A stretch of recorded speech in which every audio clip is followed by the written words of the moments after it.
இந்த அளவுக்கு பாதி வெந்ததும் இப்போ திருப்பினா கரெக்டாக இருக்கும்.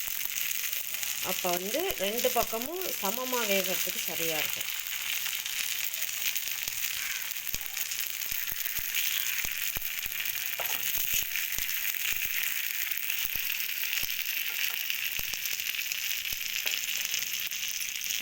இந்த அளவுக்கு சிவந்த பிறகு திருப்பி விட்டாலே போதும். பாருங்கள் இப்போ எவ்வளோ அழகாக ரவுண்டில் வந்திருக்குன்னு. நீங்கள் கொஞ்சம் தண்ணி நிறையா சேர்த்துட்டிங்கன்னா தான் அது வந்து வராத உடஞ்சி போகிறது அந்த காரணம்லாம்.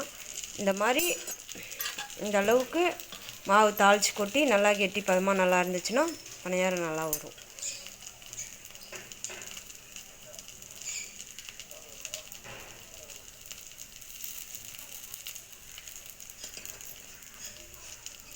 இந்த அளவுக்கு வேகணும். பாதி இந்த பக்கம் நல்லா வந்தோடனே இப்போ நல்லா இந்த பக்கமும் செவந்திருக்கும். இப்போ நல்லா திருப்பி போட்டுக்கணும். 2-3 டைம் திருப்பி போட்டு நல்லா வேக விட்டோம்னா நல்லா வெந்துடும்.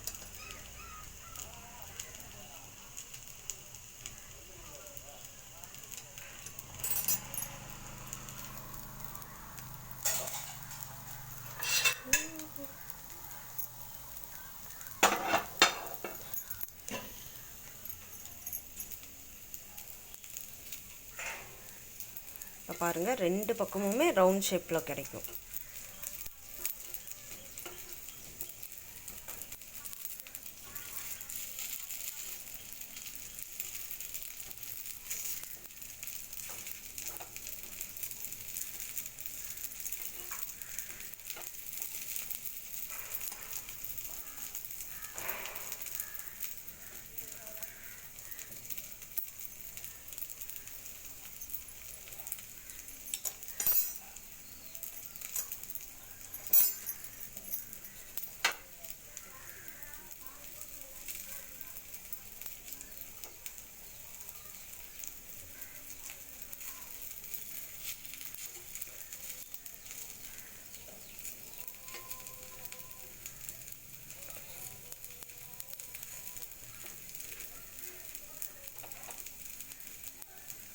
மாவு பதம்தான் கரெக்டாக இருக்கணும்.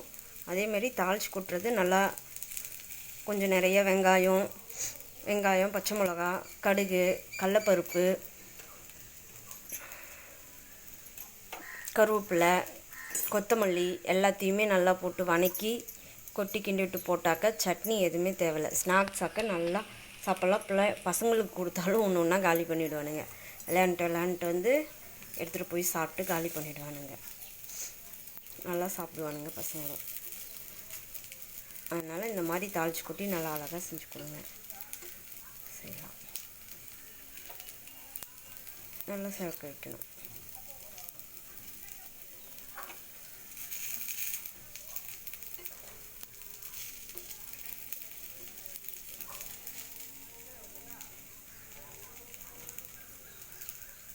அதிக ஹீட் வைக்கக்கூடாது. மிதமான தீயில் வேக வச்சா நல்லா உள்ள வரையும் நல்லா வெந்து வரும்.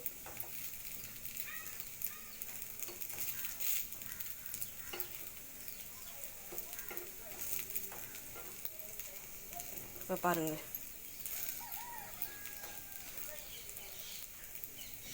நல்லா செவக்க வருது.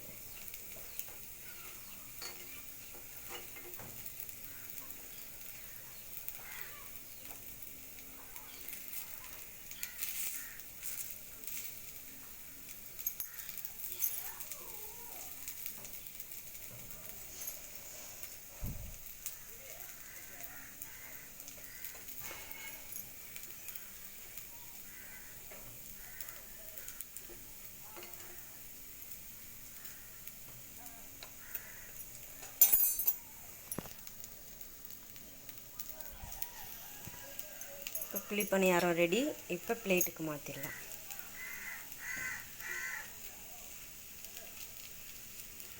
பாருங்கள் அப்படியே பந்தான குழி பணியாரம் 4 பக்கமும் ஒரே மாதிரியாக இருக்கும்.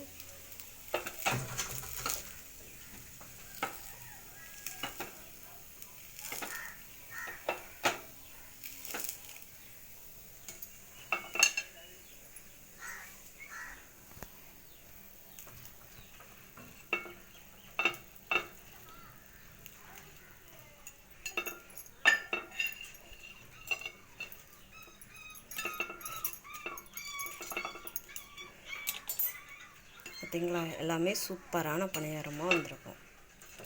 இந்த மாதிரி நீங்களும் செஞ்சு சாப்பிடுங்க. கட்டுறது கையளவு.